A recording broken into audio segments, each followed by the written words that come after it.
자, 우리가 오늘 같이 봉독한 이 본문 말씀을 보면요, 예수님께서 회당장의 딸을 살려주시는, 죽은 회당장의 딸을 살리시는 큰 사건이 기록되어 있습니다.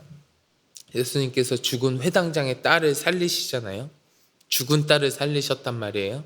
근데 이 이야기가 기록되어 있는 이 본문 앞선 말씀, 큐티인 어저께 본문이죠. 오늘 본문의 말씀 그 바로 앞에 있는 말씀을 보면 이 회당장이 예수님을 찾아오잖아요.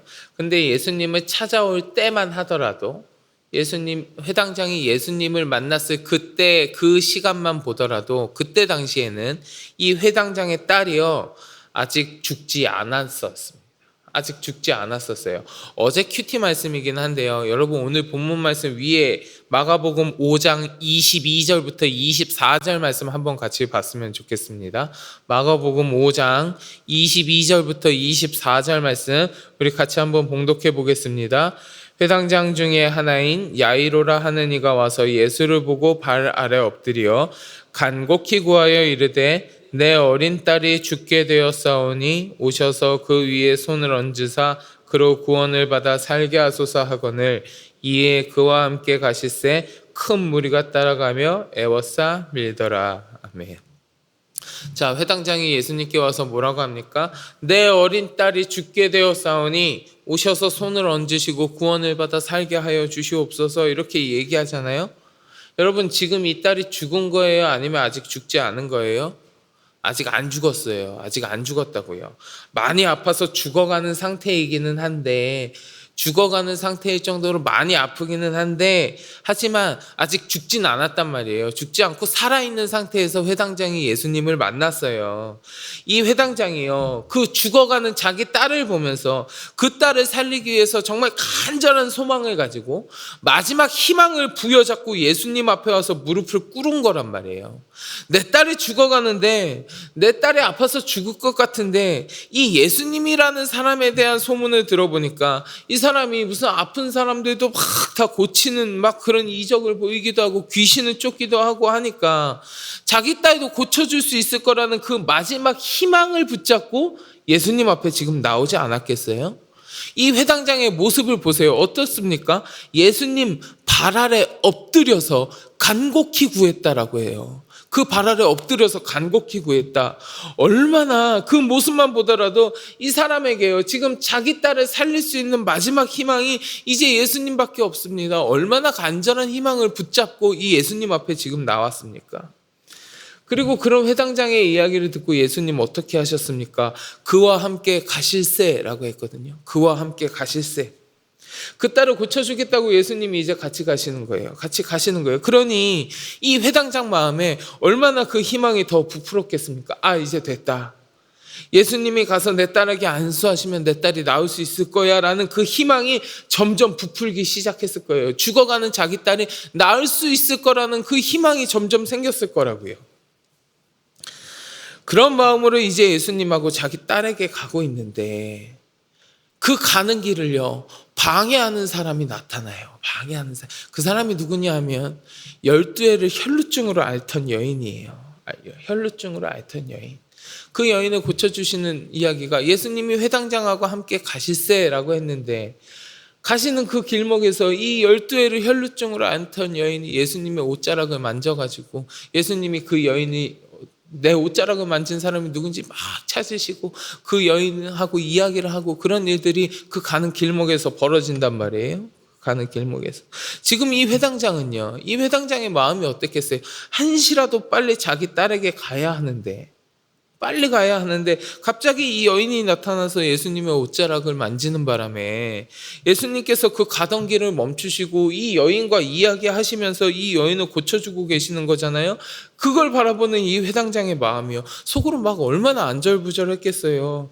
예수님 지체할 시간 없습니다. 빨리 가야 돼요. 그 여인과 얘기할 시간 없습니다. 이렇게 막 재촉하고 싶은 마음이 가득했겠지만 그거 말로는 못하고 그냥 그 속만 막 끓이고 있었겠죠. 안절부절하고 있었겠죠. 근데 그때에 그때에 이 회당장의 집에서 사람들이 와갖고 이야기하는 거예요. 그게 오늘 보면 35절이거든요. 여러분 35절 말씀 같이 봉독해 볼까요? 35절 같이 봉독합니다. 아직 예수께서 말씀하실 때에 회당장의 집에서 사람들이 와서 회당장에게 이르되 당신의 딸이 죽었나이다. 어찌하여 선생을 더 괴롭게 하나이까? 회당장의 입장에서 이게 얼마나 충격적인 이야기입니까? 회당장이요, 당신의 딸이 죽었습니다. 예수님 가도 소용없어요. 이미 죽었습니다. 저 예수님 더 괴롭혀서 뭐합니까? 집까지 모시고 가서 그 괴롭혀서 뭐합니까? 다 끝났습니다. 이렇게 얘기하는 거라고요. 예수님 괴롭혀서 뭐합니까? 예수님 가도 소용없어요. 괜한 사람 괴롭히지 마시고 그냥 갑시다. 당신 딸은 이미 죽었습니다. 라고 와서 이야기하는 거예요. 회당장은 정말 하늘이 무너지는 것 같은 기분이었을 겁니다. 조금 전까지만 해도, 방금 전까지만 해도 이제 예수님이 내 딸에게 가시면 내 딸이 나을 수 있을 거야 라는 희망이 있었는데 그 모든 희망이 다 사라지고 절망감이 몰려왔을 거예요. 그 절망감뿐만 아니라 불평과 원망하는 마음도 같이 들었을 겁니다. 예수님, 내가 그렇게 급박한 상황에 있다고, 내가 그 발 앞에 무릎 꿇고서 같이 가자고 그렇게 다 얘기했으면 한시라도 빨리 가서 내 딸을 봐주셨어야지. 지체하지 말고 빨리 갔으면 내 딸이 죽기 전에 갔을 수도 있었을 텐데, 그러면 내 딸이 죽지 않고 살 수도 있었을 텐데 왜 지체하셨는가? 내 딸은 죽어도 괜찮다라는 건가? 예수님을 향한 불평이 안 생겼겠어요? 또 그 혈루증 걸린 여인을 향해서 어떤 마음이 들었겠습니까? 저 여자 도대체 뭔데 지금 이 시간에, 이 순간에 나타나서 시간을 끌게 만들고 내 딸을 죽게 만드는가? 너만 아니었으면 내 딸이 죽지 않을 수도 있었을 텐데 저 여자 때문에 내 딸이 죽었구나. 저 여자 때문에 시간이 지체돼서 내 딸이 죽었구나. 이런 원망의 마음 생기지 않았겠습니까? 마지막 희망의 끈을 부여잡고 예수님이라면 고치실 수 있을 거라는 그 믿음을 갖고 예수님께로 나온 회당장이었지만, 지금 그의 눈앞에서 펼쳐지는, 지금 그의 귀에 들리는 모든 상황은 그의 희망을 다 뭉개버렸고요, 그의 믿음을 다 흔들어버렸고, 더 나아가서 믿음이 원망으로 바뀌게 만드는 상황이 펼쳐졌단 말이에요. 그런 상황이 이 회당장한테 지금 다 펼쳐졌다고요. 예수님이요, 이런 상황 가운데에서 이 회당장이 뭐라고 하셨냐 하면, 우리 오늘 본문 36절 같이 볼까요? 36절 말씀 같이 한번 봉독해 보겠습니다.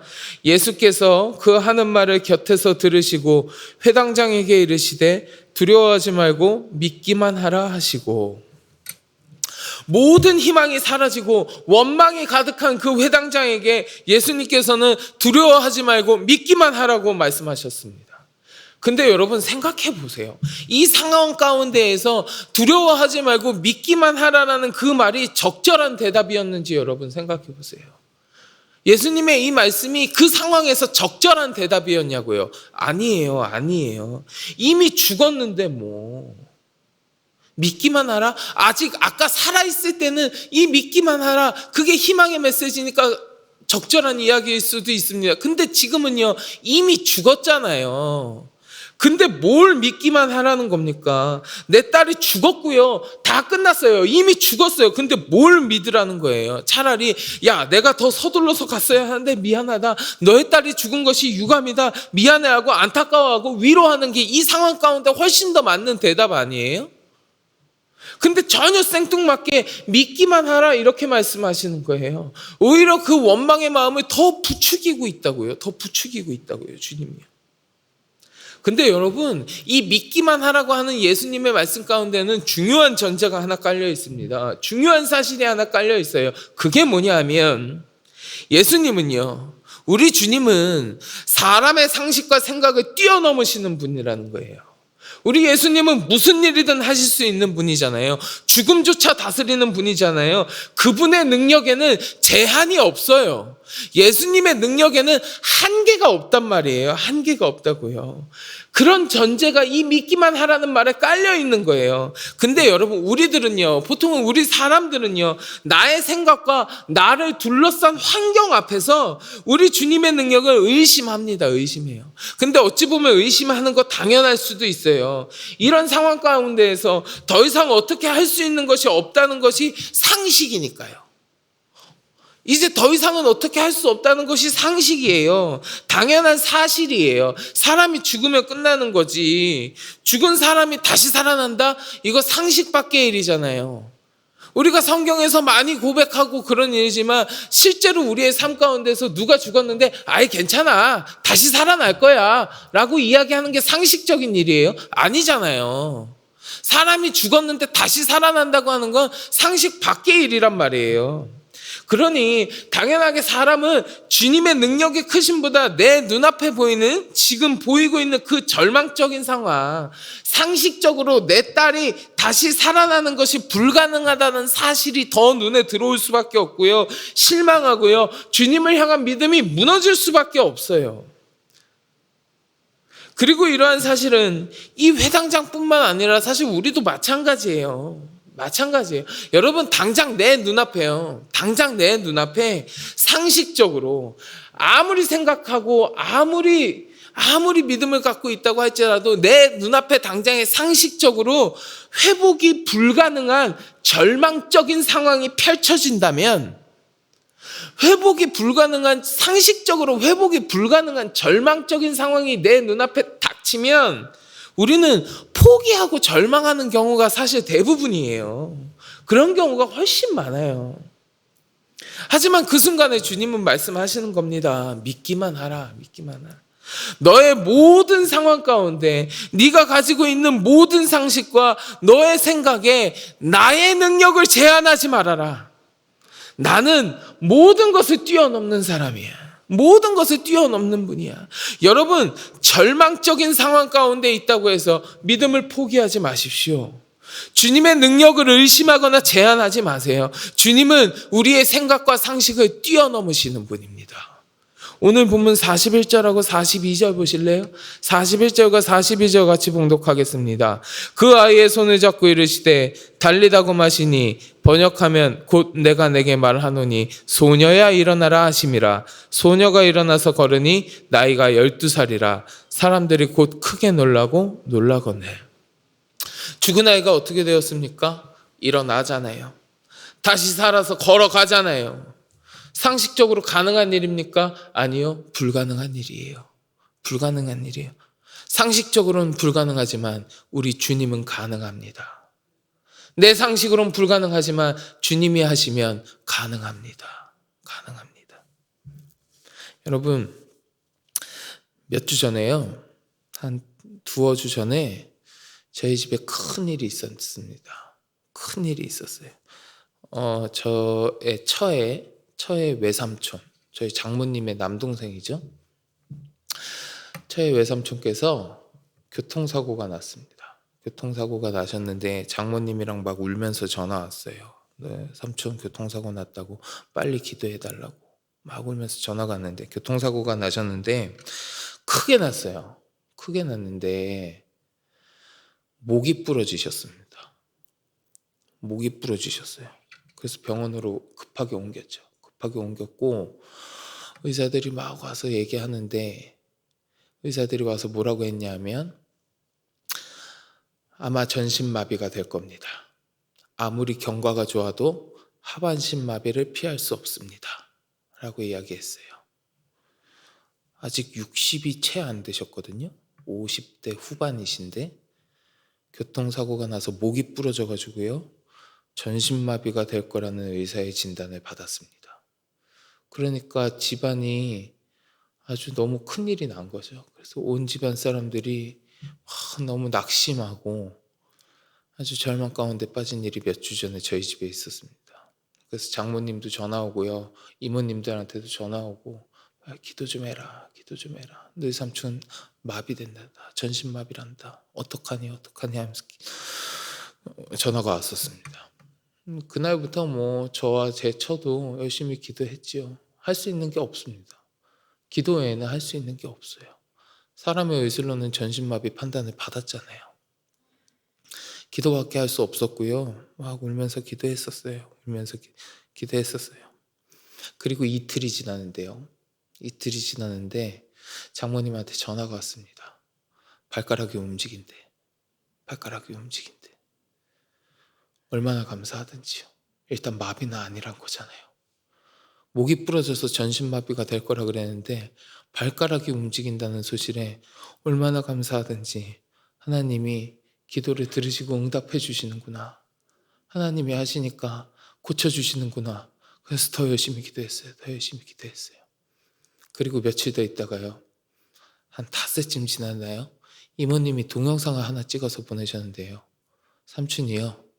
그 병상에서 다리를 번쩍 들어 올리고 막 뱅뱅 돌리고 움직이는 모습을 동영상을 찍어서 보내셨어요. 기적과 같은 일이 저희 집안에 몇 주 전에 일어났습니다. 목이 부러져서 마비가 된다고 했던 그 삼촌인데 일주일 만에 그 다리를 멀쩡히 움직이는 모습을 하나님께서 우리에게 허락해 주셨더라고요. 여러분, 세상 사람들은요, 세상은 우리에게 무엇이라고 이야기하냐 하면 어찌하여 선생을 더 괴롭게 하나이까? 라고 이야기해요.